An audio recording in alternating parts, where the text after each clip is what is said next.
We're underway here, game 2 of 3 on Super Saturday. There's Jed Stewart against the dead ball line there. Are they thinking running it on the last? King Tongi, Grubbers once again needs this to sit down. Oh, Savage took an age to play at it. Leilua got there late. One more play in this set.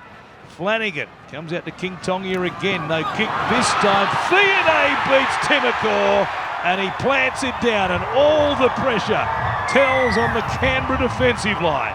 Last here for the Dragons is Cook. Grubbers, awkward bounce, spilled there coming through.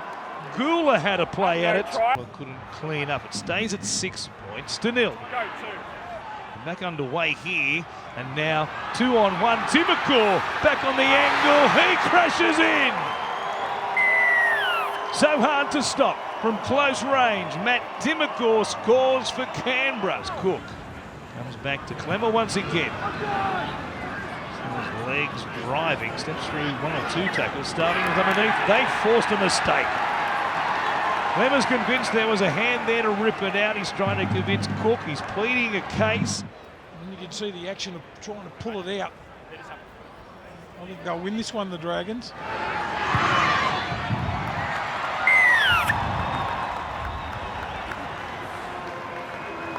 So Cook feeds it back to Flanagan from inside his own 40. Straight down the middle of the field, picks out Kaya Weeks on the fall, and there was contact on the kicker. From right in front, Flanagan adds another 2, so they're going up by 2s at the moment. Last play once again. Starling for Fogarty. Into Timokor, straight into a hole. He's got a double yet again. Back-to-back weeks. He plants it down in at the 10. 2 plays remaining in this set. DeBellin for Flanagan. Gutherson out to Sully. Tries to pop it out the back. Sloan coughs it up. He took it to the line, Sully. It was a solid tackle, which might have hurt, said Chris here, remembering underneath the uprights. Little goes to Cook. And then Flanagan's there. Leilua into a hole. Tipped on by Fiona onto Corey Allen, and the Dragons have got them. Terrific hands on that left-hand side. Look, tremendous hands. Just got a couple of interested in making the tackle on him. Gets the ball away. And the Saints open the scoring in the second half. Starts it to the left. Bends it back on the breeze. Oh, what a kick that is. And the Dragons are right in front. And we're getting to the point where they take the 1 here. If they get the chance from right in front. Oh, they'll get the chance for 2 instead. Yeah, I think you'll find it's Owen Paddy not rolling away from the tackle player. Got himself caught up in between the play the ball here. Watch him step forward here, look.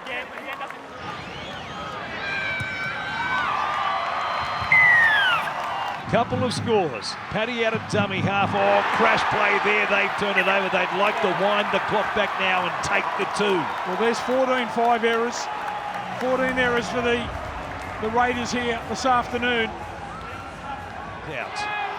Set restart. They were too slow getting off. And Tarpany just crashes it towards the uprights. Ball comes free. Penalty under the black dot. Waste no time, chips it over, does Fogarty. It's a converted try, the difference. Maybe the last roll of the dice for Canberra. It comes from Young, long ball, Chris to the line, comes out the back. Still in the hands of the Raiders, touched by the Dragons. Sloan got a touch, gives Canberra 6 more tackles. Chris from dummy half. He'll be stopped on top of the line. Gutherson standing over the play the ball. Tarpany coming out. He needs to be careful here and might have lost the battle, but there's a war to be won. Bigger fish to fry for the Raiders, but tonight they came to win Stadium. On a 9-game winning streak, they've been taken down by St George Illawarra. Well, apart from just winning, I imagine you're pretty proud of the performance overall tonight. Yeah, without a doubt. You know, some of them could have been looking over their shoulder and say, you know, we've been here before, and some nightmares might have come back because we've been in that position a lot of times this year, and to play like that in probably the last 20 minutes against competition leaders was really pleasing. But I knew I had it. You know, I know what sort of team I've got, and I know I've got that in us. I know the team's got it in them. I know it's pretty difficult sometimes with the wind and against it, but to overall control possession like you did and dominate play like you did for so much must be pleasing.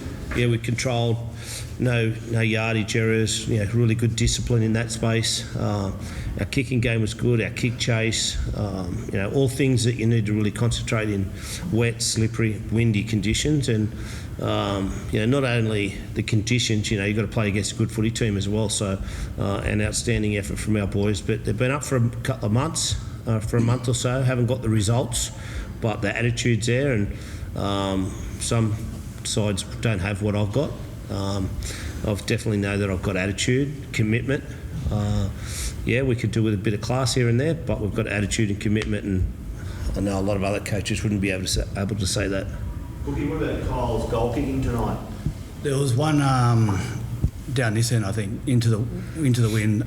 I was writing him off completely. Gave him no chance to kick it, and to see him go over, use the wind, going left to right, completely different to what he normally does. So he's always been a good kicker though. We just had Val come down, obviously kicking well, but Kyle's jumped in and he's done a great job. Flano, is there any, like, as gutsy as tonight was, is there any frustration about like what the season could have been? Like, you know, you've just gone out and beaten the ladder leaders, and you probably won't play finals. Is there frustration in a performance like that? Do you know? Yeah, there's definitely frustration that, you know, if we would have won those close games, especially early in the season, a couple of one-pointers here, and, you know, one game we scored more tries than the opposition, and goal kicking hurt us, and, you know, we've known what happened at the back end, some close games by 6 or so points, but the early ones really hurt us. But were we going to win the comp this year? Probably not. But it puts us in a really good position moving forward. You know, we're about what's happening next. I've blooded a lot of young kids. We had 10 of our top 30 out tonight. You know, some real, you know, probably 8 of that 10 would have been in the team tonight. So, you know, the education, the experience, the knowledge that all those young boys are getting this year is going to put us in a really good stead going forward. In terms of game management, is that close to the best that you guys have managed a game this year? Not just for your half, but like you say, across the board in terms of just controlling possession and field position and whatnot? Yep. Yeah, without a doubt. I think we're, you know, 90-something% in wet, slippery, tricky conditions. It was tough to kick. You know, Jamal is probably one of the best kickers in the game. Didn't kick out twice. Struggled to get his kicking game right where I thought we got ours right. So it's a tough, tricky night, and you know, Damien was outstanding. Gutho was Gutho at the back, and, you know, I thought, you know, Kyle's got a lot of responsibility on his shoulders, but I thought he did a really good job. Firstly, like about the freeze, but can you tell us how tough was it out there? Like, I'm cold now. It was. They were tough conditions. We were lucky during the week. We actually had bad weather that we got a bit of good practice in, but tonight was probably different. But like you asked before, and Shane said, we managed the conditions really well, especially in the second half. We wanted to run our way out of it. We knew we weren't going to make much distance with our kicking, just kicking into the wind. Like you said, Jamal was one of the best kickers in the game, and he was, you know, struggling to get some distance. So I thought we handled it really well, but at the moment, my fingers hurt. Shane, it's been hard to get the boys up after such, especially last couple of weeks, just tight sort of losses. Yeah, mate, a few people have asked that, and it hasn't really been hard to get them up. They've, you know, been disappointed with the result, but really determined to stick with it and turn it around. Like, we're not where this footy team wants to be, and the 17 or the 30 players in the squad expected to be. So without my input, they expected to be a lot higher. So there's not a lot of motivation needed from week to week. They're not happy where they're at. They're disappointed with some of the results, but there's really still a determination to finish the year off on a positive. And as I said, if we turn up like that week in, week out, we're going to be okay. I don't know your patch, but can you see that Raiders side winning the comp? Oh, mate, they've done outstanding this year. You know, tonight, you know, as we've all said, we did a few things better than them, but they're going to be there at the end of the year. So I know Sticky's a good coach; he'll have them ready. And you know, this loss for them, I'm not speaking for Sticky or the Canberra. It's just a pimple on their backside really when the big picture comes around. You know, they've just got to get to the end of the year, be in that top 4. Sticky's been there before, and he'll get them ready. Whether they can win or not, I don't know. Rick, what do you make of that performance and results? Disappointed about the result. I thought we were dumb in the second half. I thought we were very courageous, played really good football in the first half, but our second half we were made too many errors and forced passes, turned the footy over too much, and gave them a lot of field position against that breeze. Joe, was the breeze or the wind that how hard was it? How much of an excuse was it in the second half? I know they had it in the first half, but I'm not a kicker, so it doesn't really affect me. But like Stick said, we just didn't play to the game plan that we came down as in the second half. First half we were gritty, but second half we just didn't turn on. Stick, you've been going for 10 straight tonight. Just a bit of a reset button that you needed? No, we didn't need it. Reset button? No, didn't need it. We're a good enough team to win that game. But well, as I said, we were dumb in the second half, and to their credit, they played really good football. To be honest, they deserved to win. But mate, like one thing I've been proud about the boys is they haven't been. There's the hype, the noise outside hasn't been getting to them. Whether we're winning 10 in a row, 12 in a row, 14 in a row, it doesn't bother us, mate. We just want to win a game of football and continue on our journey. The last time 10 in a row was 2016. Obviously, 2019 you went close. This group has an opportunity to do something special. So take 10 anything. 10 in a row. Did we do that in 2016? Yeah. This group's got the opportunity to do something special. Have you learned anything from those seasons where you went, within a smidge of winning it that you're applying this year or doing different? The squad's changed a lot, mate. So probably not. They're a lot younger group. They're fortunate to have some of those boys who Taps and Corey and Joe and Hutto, those boys who have played international footy, Origin footy, semi-final footy. That's you bank on that.